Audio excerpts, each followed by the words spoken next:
Riyo degani ko'rsatish uchun qilish degan narsa. Buni aksi ixlos bo'ladi.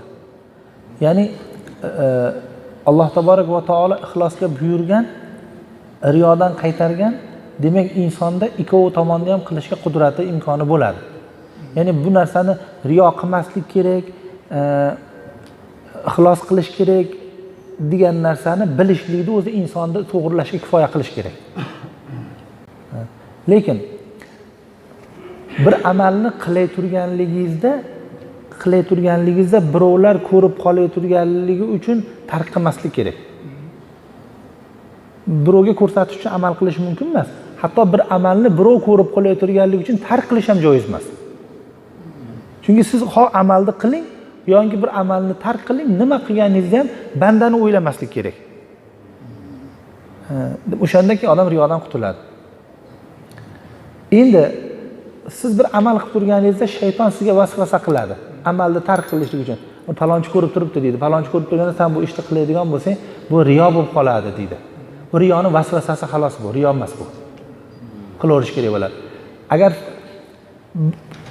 bir odam bir kishiga shayxiga kelib aytayaptiki, falonchi zikr qilsa riyoga qiladi debdi. Sezgan alomatini, haqiqatan riyoga qilib turganini sezgandir. Chunki o'zi yolg'iz qolganda qilmaydi, birovlarning oldida qilyapti. O'shandan kelib chiqib bu odam riyoga qilyapti desa, shayx nima deyapti? Shayx komilligi uchun aytayaptiki, sen o'shani ham qilmayapsan-ku debdi. Uni o'sha riyo bilan qilgan narsasi ham baribir qanchadir qismida Xudoni o'ylaganda u. O'sha riyo bilan qilgan zikri ham, vazifasi ham miltirab turgan chiroq bo'lsa ham qiyomatda yo'l ko'rsatadi unga debdi. Senda o'sha ham yo'q debdi. U riyo bilan qilib turgan zikri har kuni davom etmaydi. Bir kun borib turib, haligi riyo degan joyiga tushib qolib zikr qoladi baribir. Yosh bola namozni nima uchun o'qiydi? Yosh bolani nima uchun 7 yoshda namoz o'qishga o'rgatish kerak deyiladi? Chunki u ibodatning fazilati degan narsani bilmaydi u. Bir necha kun yurib otasidan qo'rqqandan o'qiydi u. Demak, ishi yosh bolaning ishi ham hammasi riyo bilan boshlanadi. Masalan, 10 ga kirganda uni uring deyaptilar.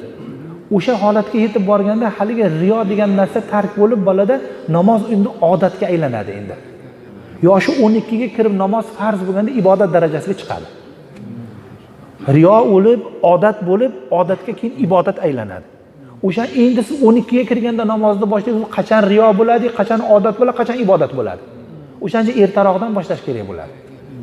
O'shanda riyo bo'lib qoladi bu ishingizda degan shaytonning vasvasasiga parvo qilmay amalni qilaverish kerak. Riyo bo'lgan qismiga Xudoga istig'for aytib qo'yaveradi. Lekin bardavom bo'lmaydi, baribir yo'qolib ketadi riyosi. Bu oxir o'ziga o'zi o'ylaydi odam. Ham ibodat qilsam, u palonchi qarasin deb qilganimcha savobdan ajrab qolgandan keyin nima qilaman buni o'ylab deydi oxiri. Keyin bir narsa aytib beraman. Imdodulloh Makki degan zot bo'lgan, ular tariqatda tariqai Chishtiya degan tariqat bor. Bizda Naqshbandiy deydi-ku, Hindistonlarda Chishtiy degan tariqat bor. Azad Muinning Chishtiyning tariqati, u kishining tariqatida zikrlarda hammasini jahriy qiladi ular. Bomdoddan keyin o'tirib o'zi illalloh, la ilaha illalloh deb o'tirib o'sha zikr qilib o'tiraveradi. Birovga xalaqit qilmaslik sharti bilan lekin. O'shaning uchun bomdoddan keyin zikr qiladiki, bomdoddan keyin hech kim bir nafl namoz o'qimaydi masjidda. Men namoz o'qiyapman, siz menga xalaqit qilyapsiz deyolmaydi hech kim. Hamma o'zini zikrini qilib o'tiradi kun chiqqungacha. Keyin ishroqini o'qib ketadi. Endi Naqshbandiy tariqatida shayxlar maxfiy zikrda afzal deydi. Imdodulloh Makki rahmatulloh alayhi jahriy zikr qilar ekan. U kishiga bir tariqai Naqshbandiydagi shayx aytibdi. Qani unga nozik iborani ishlatishdi. Aytayaptiki, siz jahriy zikr qilar ekansiz. Biz eshitganmiz debdi. Ya'ni siz riyoga qilasiz demoqchi-da. Biz eshitganmiz deganda siz zikr qilishingizni biz eshityapmiz, u riyo bo'ladi demoqchi. Siz jahriy zikr qilar ekansiz, biz uni eshitganmiz desa, bu kishi nima deyapti? U kishi aytayaptiki, biz ham sizni maxfiy zikr qilishingizni eshitganmiz debdi. U maxfiy zikr qilsangiz ham eshitaveradi falonchi maxfiy. Bu nima demoqchi? Aytmoqchi bo'lgan gap shuki, falonchi eshitib qopti, falonchi ko'rib qopti degani riyo emas u. Bu ishni qilayotgan turgan odam ko'rsataman degan bo'lsa, keyin riyo. Ko'rib qolishligi o'zi riyoga o'tmaydi. Falonchi ko'rsatib qilyapti, bu riyo deyishga hech kim haqqi yo'q. Uni ichiga kirib chiqishimiz kerak biz uchun. Uning uchun. Uni niyat qilgan, uni niyatiga bog'liq. Men ko'rsataman, eshittiraman desa keyin riyo. Biz ko'rib qolganligimiz o'zi yetmaydi riyo bo'lishiga. Xullas shu shaytonning vasvasasiga amal qilmay, amalni qilaverish kerak. Siz birovlarni ko'rgani-yu, ko'rmagani bilan ishingiz bo'lmasin. Falonchilar bor ekan, biz ishni qilayotganda falonchilar bor ekan, o'shancha men bu amalni qilyapman desangiz, riyo bo'lyaptimi? Endi falonchilar bor ekan, o'shancha bu ishni qilmay turay desiz ham riyo bo'laveradi. Chunki o'sha ishni qilmay turganingizni ham falonchini o'ylayapsiz-da.